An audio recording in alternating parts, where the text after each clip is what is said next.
السلام عليكم ورحمة الله وبركاته. كلنتي وعنا ونكسن داوديال يدقيستيال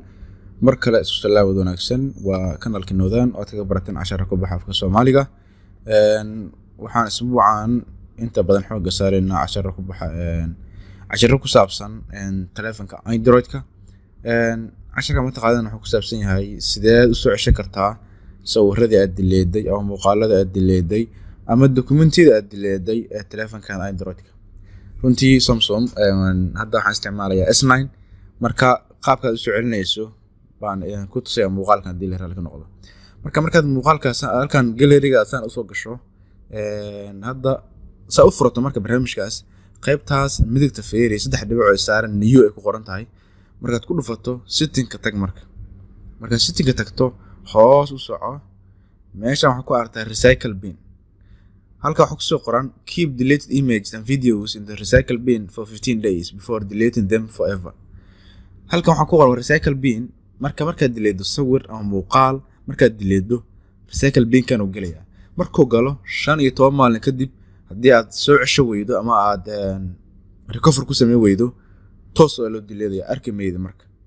waxaan filayaa inaad fahantay marka meeshaas off ay ka tahay on the markaad on dhahdo kullaa marka gallery-gaadi kadib sawirka hadda hal sawir aan dileedaya markaan delete dhaho wuxuu ku leeyahay move to recycle bin marka halkaas u diro meeshan ku laabanaya tan u aragtiin oo meesha galay in kale soo aragtiin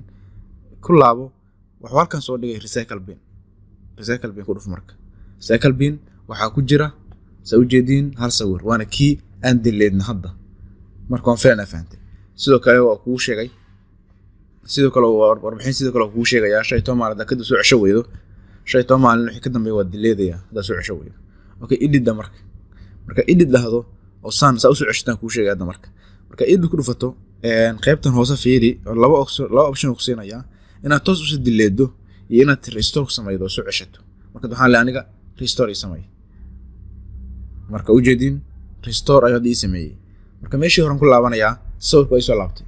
waxay soo ceshan kartaa muuqaal waxay soo ceshan kartaa sawir marka waxaan filayaa shaqada ka faa'iideystay fadlan hadii aad u aragtay inuu yahay mid faa'iido u leh bulshada inta kale shir garay adigoo la wadaagaya. Assalaamu calaykum wa rahmatullaahi wa barakaatuh.